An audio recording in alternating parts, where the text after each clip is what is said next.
Welcome to Thinking Deeper by 6-7. Today's journey unpacks the ultimate clash of human history, the battleground between science, the concept of God, and the roots of atheism.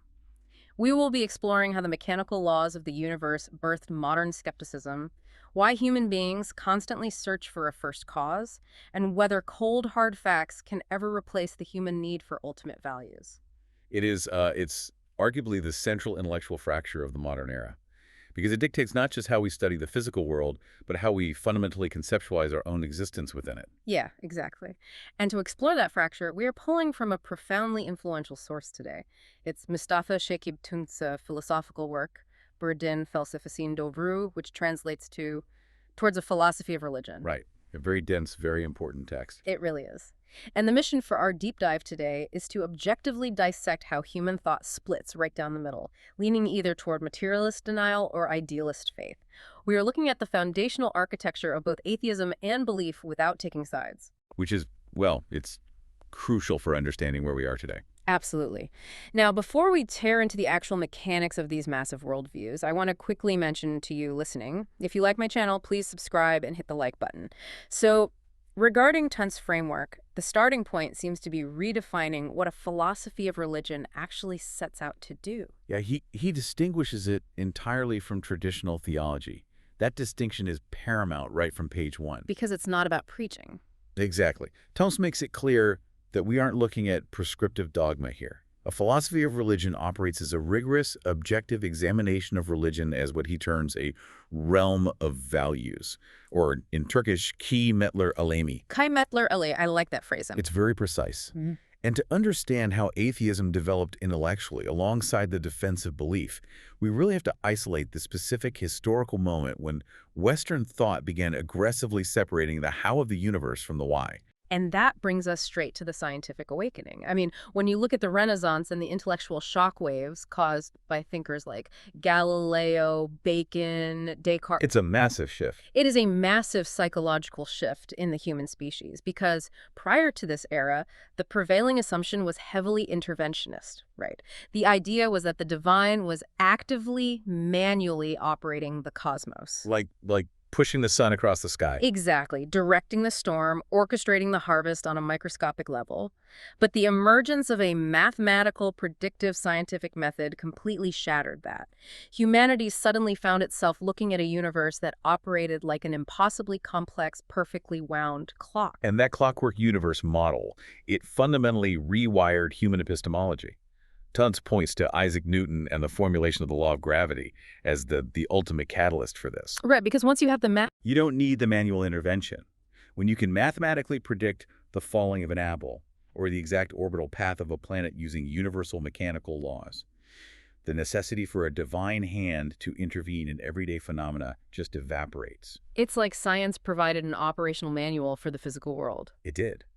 And according to the source material, this realization that the universe functions autonomously on predictable physical rules is the exact birthplace of modern materialism and organized skepticism. Because if the clock ticks flawlessly on its own accord, the intellect it stops searching the gears for a clockmaker. The mechanism itself becomes the entire focus. The predictive power of those mechanical explanations was just undeniable. It forced the philosophers of the era into a corner. I mean, if physics explains the movement of the tides, the trajectory of the stars, the changing of the seasons, what functional role remains for a deity? Which naturally leads to the epistemic boundaries drawn by positivism. Tunt references Immanuel Kant here, specifically his critique of pure reason, as the philosophical wall that formalized this division. A very thick wall at that. Yeah. And if I'm reading the trajectory correctly, Kant didn't necessarily disprove the metaphysical, but he effectively quarantined it away from human intellect. Quarantine is the perfect word for what happened. Kant argued that human knowledge is strictly bound by phenomena. Meaning things we can actually observe. Right, what we can measure and process through our senses within the framework of space and time. And positivism took this further, cementing the idea that genuine knowledge is exclusively derived from empirical data. So if you can't put it in a test tube or measure its velocity, it's scientifically inadmissible. From a strictly scientific atheistic viewpoint, anything beyond sensory experience just gets thrown out. The essence of things, absolute cosmic purpose, the concept of God, because they exist outside the observable parameters of time and space. They are permanently exiled from the realm of factual, verifiable knowledge. Creating this seemingly unbridgeable chasm for you and me and everyone trying to make sense of the world. On one side, you have intellect, empirical observation, logical deduction. On the other side, intuition, metaphysics, and faith.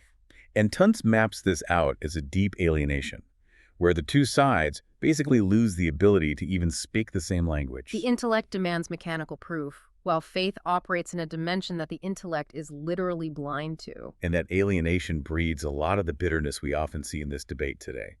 The scientific mind views the metaphysical as a baseless illusion, Right? while the religious mind views the purely empirical approach as spiritually hollow and incomplete. But this strict reliance on empirical logic eventually runs into its own philosophical wall, doesn't it? Particularly when it comes to the principle of causality.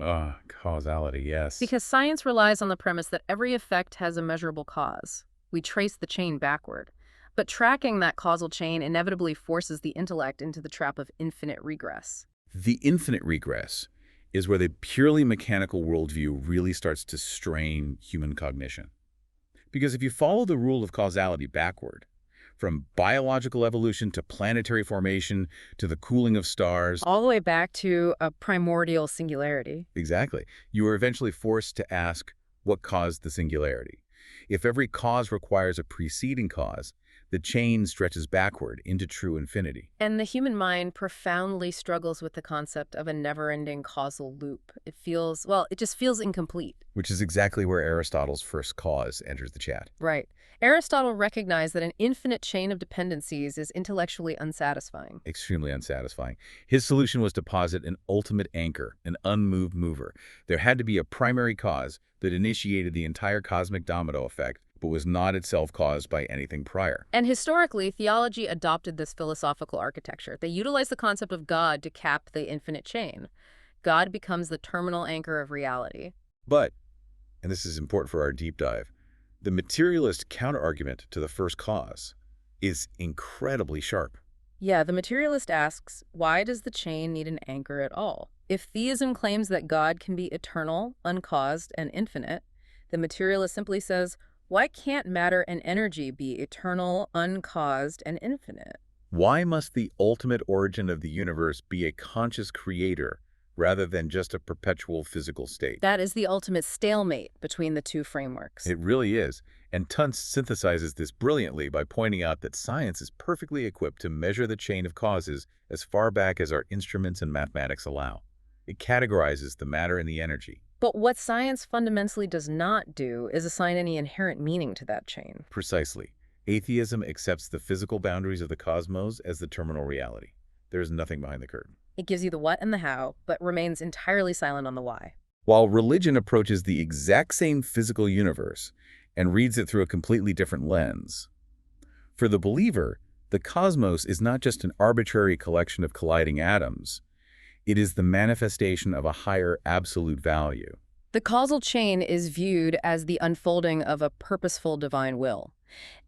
I think it's the difference between analyzing the chemical composition of the paint on a canvas versus interpreting the meaning of the painting itself. That's a great analogy. The materialist isn't wrong about the chemistry of the paint, but the idealist argues that focusing solely on the chemistry misses the entire point of why the art exists in the first place. Which brings us to perhaps the most contentious battleground in this entire discourse. Miracles. Miracles. Yeah. They're where the epistemic wall between these two worldviews becomes incredibly apparent. Because in a strictly deterministic scientific worldview, a miracle is a logical impossibility. Right. It is defined as a violation of the unbreakable laws of nature. If gravity and thermodynamics are absolute, a human being cannot walk on water or resurrect from the dead.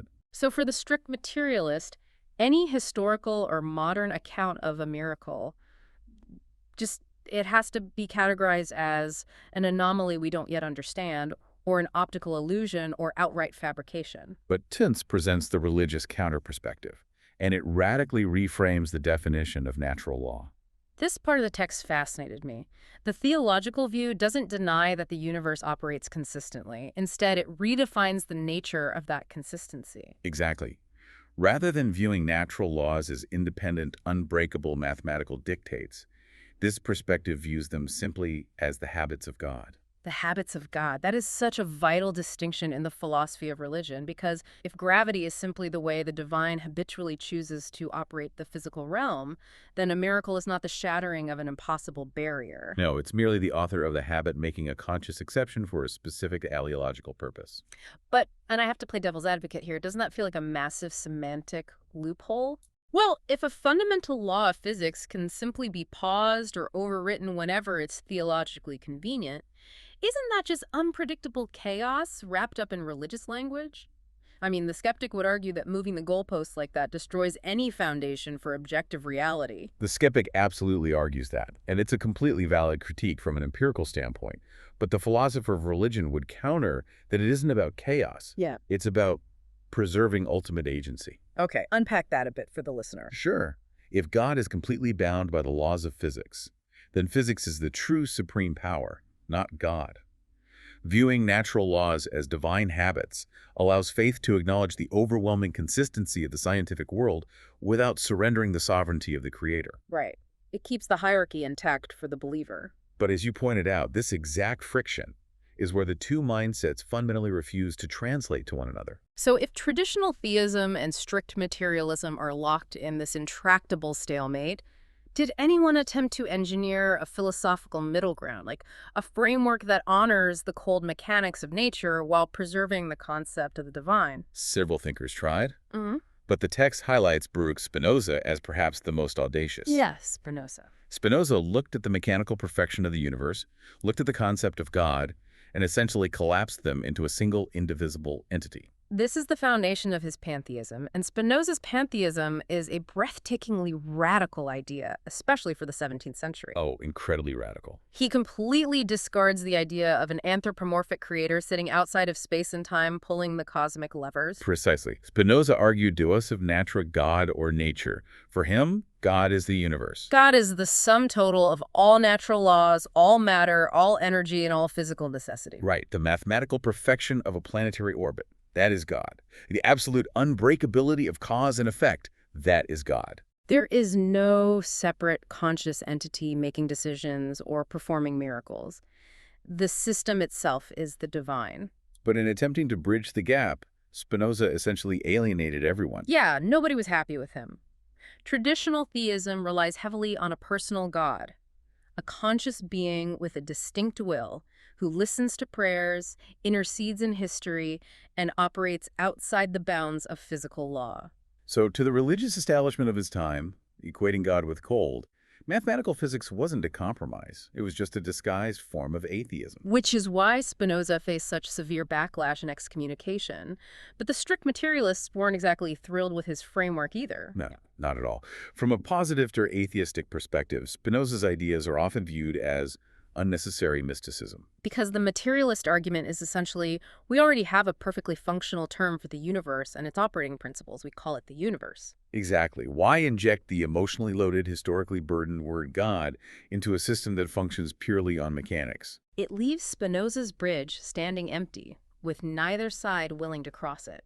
Which brings us to the ultimate synthesis of Kant's work. Despite centuries of scientific advancement, despite Newton, Kant, the rise of positivism and the mapping of the cosmos, the concept of God has not been eradicated. Religion survives and in many ways continues to thrive. Why? Kant ties this back to a deeply entrenched, perhaps inescapable human reality. Physics, chemistry, and biology are unparalleled in their ability to explain the mechanics of existence. They can decode the interactions of subatomic particles and the biological imperatives of our cells. But they are entirely unequipped to explain the normative weight of human experience. Yes, they cannot quantify aesthetics, they cannot provide a mathematical equation for morality, the pursuit of justice, or the impulse for self-sacrifice. You can explain the neurological firing that happens when a person feels grief, or the evolutionary advantage of tribal altruism. But reducing those experiences to mere chemical equations feels entirely hollow to the person actually experiencing them. Because you cannot put the concept of justice in a centrifuge. Exactly. And this is the core of Kant's argument regarding the Keimetlerolomy. Religion and the concept of God endures because human beings possess an undeniable psychological imperative for a realm of values. A strictly materialistic universe, devoid of any overarching purpose, struggles immensely to anchor ultimate meaning. Because if we are nothing more than temporary, accidental arrangements of atoms in a cold, expanding void, then concepts like right and wrong or beauty and ugliness are ultimately just subjective illusions, They are biological survival mechanisms, nothing more. which is an incredibly tough existential pill to swallow. It really is. We possess a desperate psychological need for our choices to matter on a broader scale. Tunz points out that the concept of God provides exactly that. It anchors human morality and aesthetics to an absolute, eternal reality. It allows the human mind to believe that justice is objectively real because the ultimate nature of the universe is just. It elevates human consciousness beyond mere biological determinism. It provides a cohesive, unified structure for the human soul.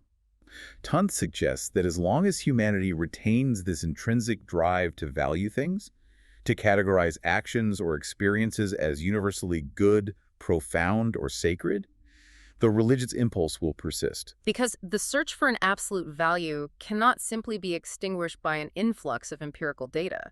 Data and value operate in entirely different domains. Which means this battle between atheism and the concept of God isn't just some dusty, archaic debate from the Enlightenment. No, it is a live, ongoing tension in the modern world.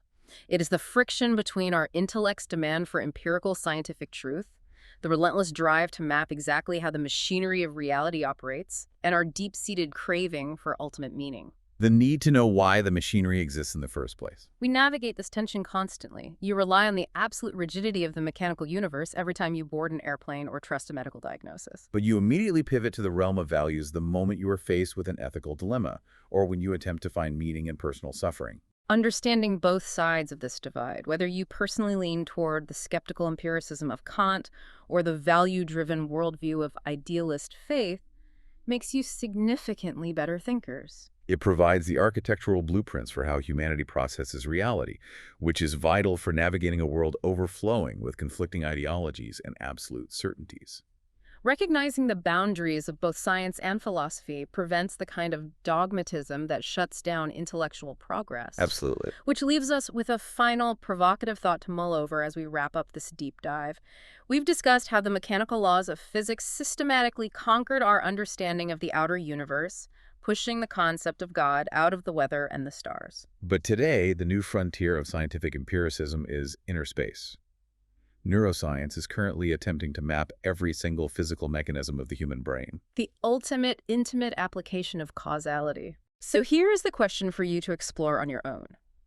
If science eventually succeeds in completely mapping the neural pathways, if one day we can definitively explain our deepest emotions, our profound sense of morality, our experiences of awe, and even our most intense spiritual moments as nothing more than predictable mechanical chemical reactions and firing synapses. Will that finally permanently close the door on the realm of values? Or will the human mind simply refuse that reduction, forcing us to define the concept of God, meaning, and existence in an entirely new, completely unimaginable way? It might be the most consequential philosophical question of the 21st century.